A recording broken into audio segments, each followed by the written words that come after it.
You are welcome to this YouTube channel. Today we'll be talking about differential evolution. Outline of the presentation. Look at definitions, differential evolution at a glance, algorithms, relationship, perturbation, differential evolution mutation variants.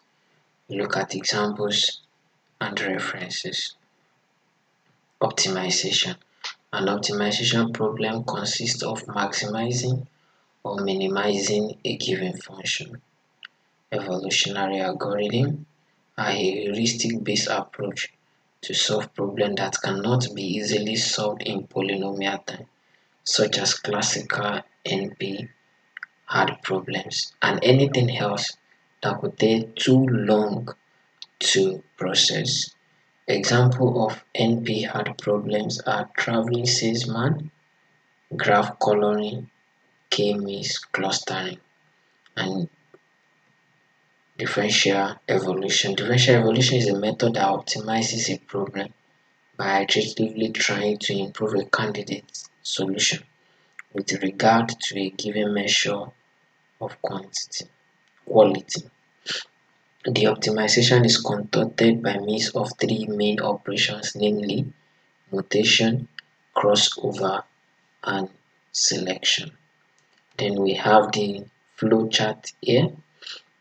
We have the start. We have to initialize the population. Then we check whether determination criteria is satisfied. If determination criteria is met, then we print the output and we end the iteration. If no, we go through the process of mutation, crossover, selection, then we generate a new population. And from this new population, we check whether the terminating criteria is satisfied.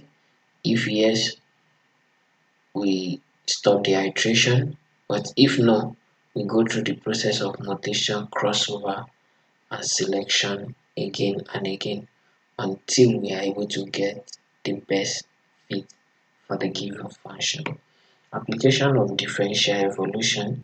Differential evolution can be used to solve single or multiple multi-objective functions optimization in neural networking training, clustering, and in real-life DNA microarray classification. And it can also be used to solve so many problems. So the process of initialization for any problem or any function is given. We have the interval of our search. So we have the lower band and we have the upper band. So we have that suppose the initial value g is equals to 0 of the j parameter and of the height vector is sj, which is this is the lower bound, plus the random value between 0 and 1 is 0 inclusive, and the difference between the upper band and the lower band. And the subscript j in the random here indicate that a new random value is generated for each parameter. We understand this better when we get to example. The mutation process, we have the target vector, which is denoted by xi of g. Then for any given target vector, we select another three vector, which is xr1, r2, and r3, are randomly selected such that the index I, r1, r2, r3 are distinct. This is very important. The target vector must not be part of the three vectors that are selected, and all the three vectors selected must also be distinct from the target vector. So from this we obtain a donor vector, which is can be obtained from this equation 2. Vi of g is xr1g plus f, which is the factor, which is the scale factor, and the difference between this xr2 minus xr3. So we have that the scale factor could be between 0 and 2, a lot of research has been done that the best scale factor is between 0.5 and 1, that is by Stone Price in the second reference, and they told us that the CR, which is the crossover probability, should be between 0.8 and 1.0. So we have the crossover after the mutation. Three parents are selected for crossover, and the child is a perturbation of one of them. So here we have the trial factor, the target factor, and the donor factor. And for us to be able to do the crossover, we have to use this, that is ui comma j is vij if this rand is less than cr or high is in high rand, else it will be xij and g.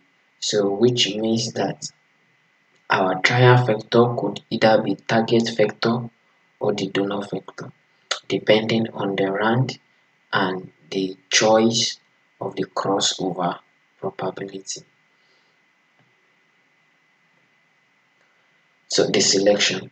The target factor SIJ is compared with the trial factor. So in order to select the new population, we have to compare the target factor and the trial factor and pick the best fitness. Then this is equation 4 is the formula to select the new population or the next generation. Xij is equals to Uij, which is the trial factor, provided f of this, where this f is the objective function. So once the new population is installed, the process of mutation, recombination, and selection is repeated until we have the optimal solution or until we have been able to optimize the problem that is given. So we can look at this differential evolution at a glance by combining mutation and crossover together. So equation 5 is the combination of mutation and crossover. That is our trial factor could be either this equation, that is equation 2 above, or it could be this xj, which is the target factor, depending on the behavior of this round and the crossover probability, or with this j and the high round. So j is 1, 2 to the dimension of the problem given, and high round is also an element from this 1, 2, or the set of this number a. I is equals to 1, 2 to the population. G is equals to 1 to G max until we get to the maximum, when we are able to get the best fit for the function. R1, R2, and R3 are also from the population, but we should not forget that these 4 must be distinct. So, and now this is the selection process. So equation 5 is the mutation and the crossover, and equation 6 is the selection process.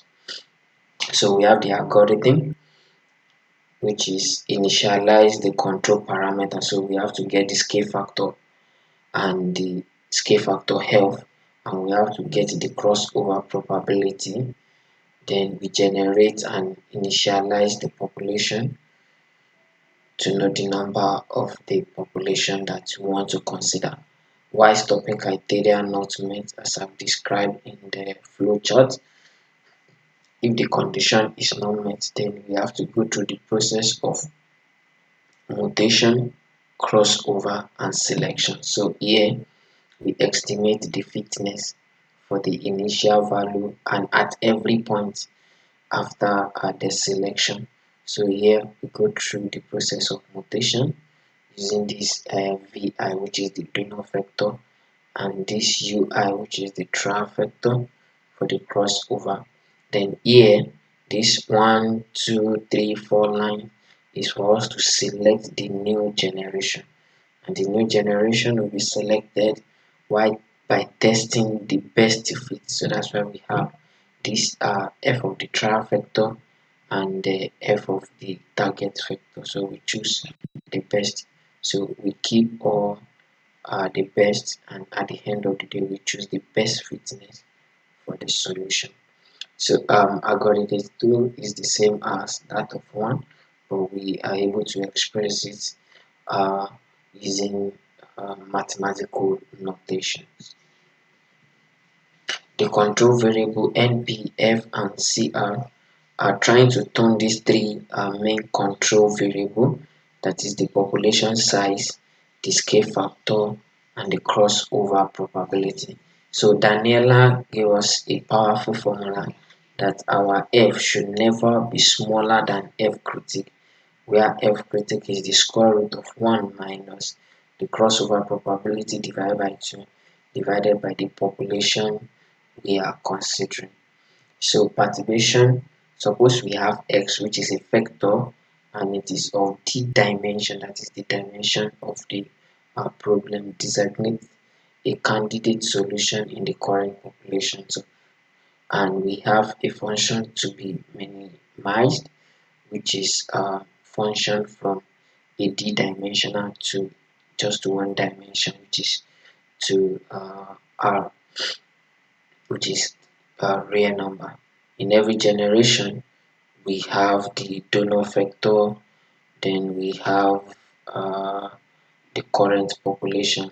Then for each target vector at the generation, we have the associated mutant vector. So, differential evolution variant.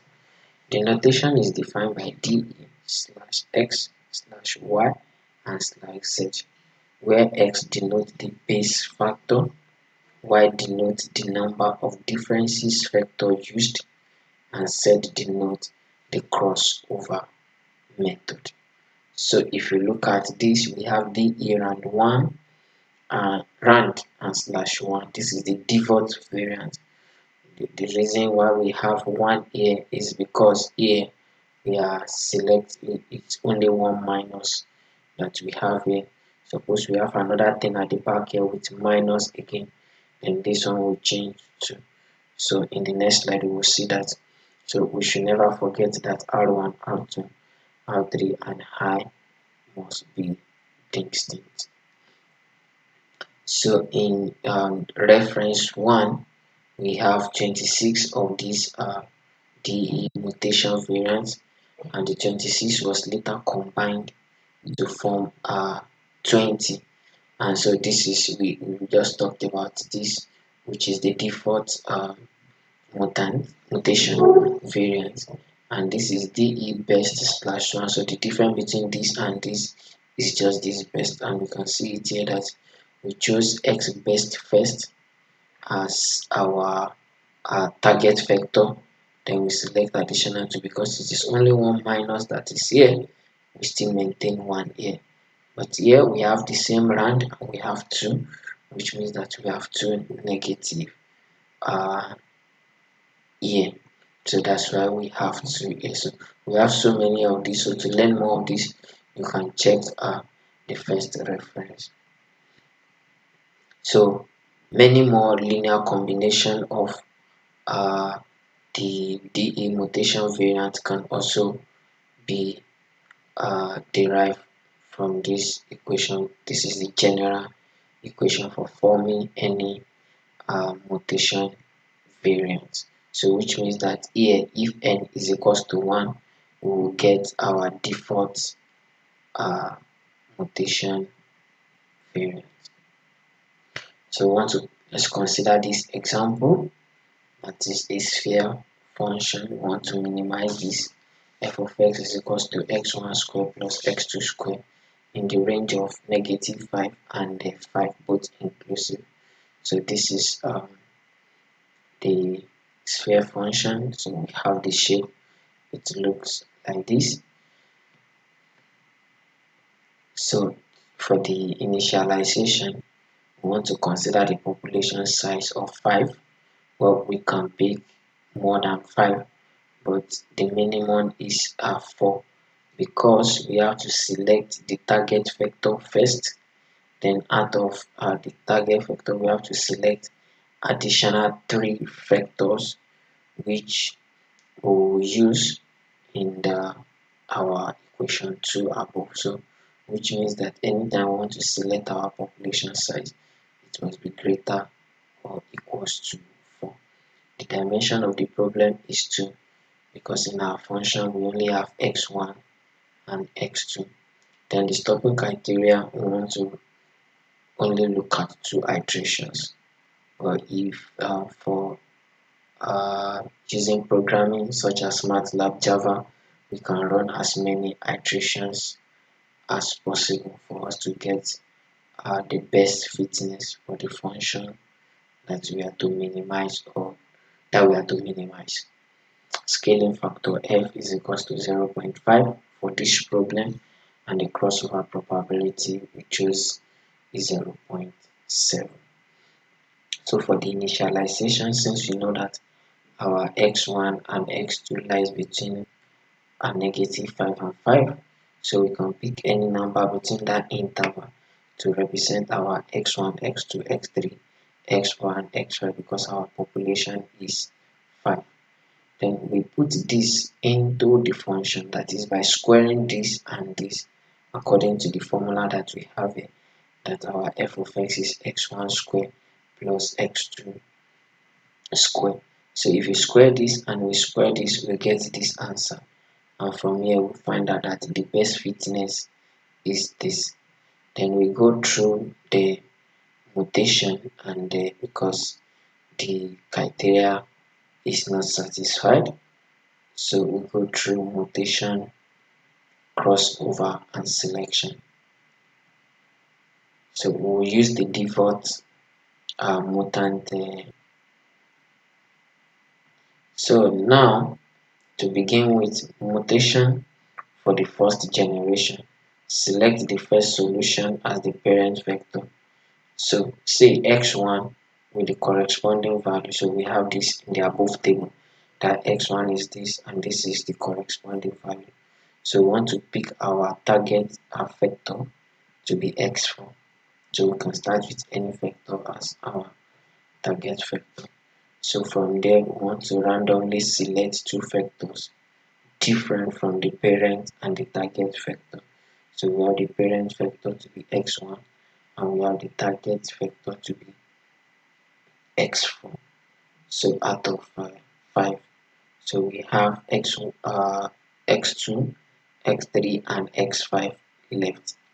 So because of our formula, we have to select 2 out of the 3 that are left. So we selected x5 and x3 for this example. So we have to calculate the trial factor u1 is calculated as below. So we use this above equation, that is xr of 1, and we should not forget that we started with this as the target vector, which means that we start with this coordinate -4.3747 here, and here we've chosen this to be 0.7. Then because we chose x5 and x3, the first entry of x5 will be here and the first entry of x3 will be here. So if I want to call this now, this is x41 and this is x42. So doing that, we are able to arrive at this, but we have to check whether these two answers u11 and u12 lies between the range that we are considering, -5 and 5. Now these two results lies within the range, so we accept the mutation process.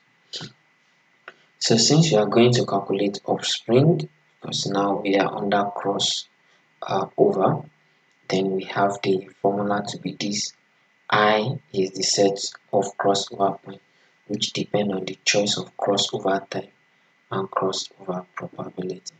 So here binomial crossover is quite popular in the differential evolution and is explained as this: crossover points are selected from the set of 1, 2 to d, which is the dimension of the problem. And for our case, our D is 2 because we are considering x1 and x2.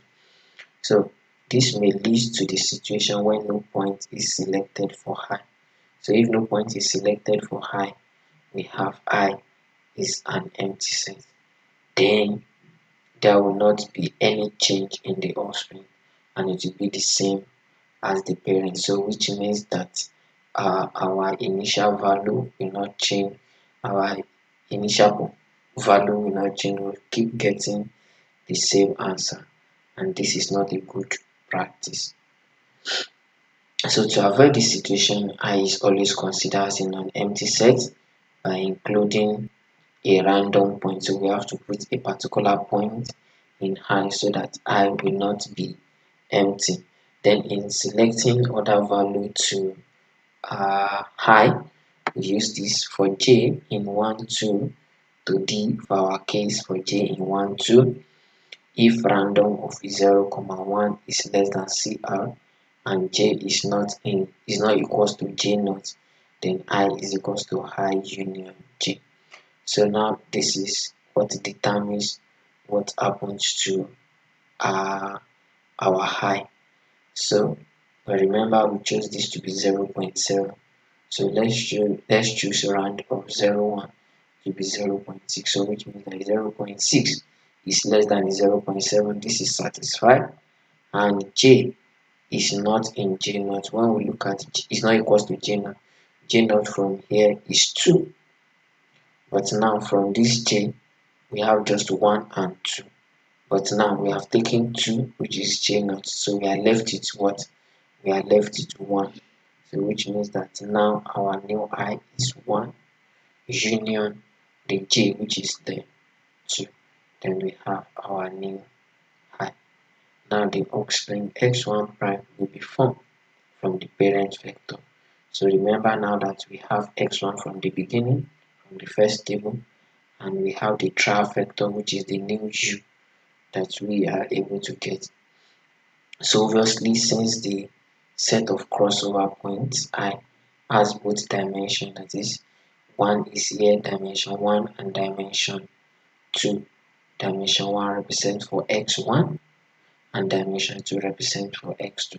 And we have both of them here. So which means that this will be accepted and this will be accepted. So thus the offspring this we have the offspring as this. So now it's now time to select. We try what is f of x1 prime, we get 19.9417, which is better than where we started from 20 point. So we accept this as the new x1. So this one and the other one, which is x1 that we started with, we die out. So now out of 5 population that we started with, we have x1 now. So which means that we have to do this 4 more times because we started with our 5 population. So now mutation again, the target vector x5, say I randomly select x3 and x1. So following this above or the above calculation, which is the trial vector, then we have to obtain another u, which is u2. We check whether u2 is also acceptable. Then we go through the process of crossover again. Then we see the best fit and we select it. So we have u2 to be negative 1.2491 and negative 0.2358, which will be accepted because it lies between negative 5 and 5. So going through crossover again to know whether u2 will be the one that will survive or x2 will be the one that will survive. So this f of x2 prime, which is the same thing as u2, is 1.1658, which is better than f of x2 from table 1. So we choose x2 again. So going with the same process, we have u3 to be this. But from this u3, this is above the range that we are looking for. Then we reduce this to negative 5 because we are considering from negative 5 to 5. So also this is also beyond this in the negative part, then we reduce this also to negative 5. But suppose this one is 6.2443 without negative, it means that we reduce this to 5, which is the highest positive that we are looking for. So we don't want any number outside the range that we are looking for. So that's why U3 reduces to negative 5 and 5. So to the crossover, negative 5 and 5, if we substitute it in the function given, we have 15, which is more worse than uh, f of x3. So which means that this will die out and the previous x3 will survive. So we can do that for x4 and we can do that for x5. So after that, we're able to generate our first generation. So our first generation is x1, x2, x3, x4, and x5. So, but we are able to have another best fit that is better than the previous one. So since we are doing 2 iteration, this is the end of the first iteration. Then we follow the process as above, then we obtain the second generation. And for the second generation, we have a better fit now. This has reduced to 0.8433, but we have this as 0.2815. So it can be observed that x1, x1, x5 are modified if you check the uh, first table. Also, after second generation, the best solution is x4 with f of x4 equals to, which is better than the first generation. So if you continue with this process, we have a better fitness for the function that is given, and we can implement this in MATLAB, in Java, or any programming language of your interest to see how this work. Thank you very much for listening. To learn more about differential evolution, you can consult this material and many other materials that are online.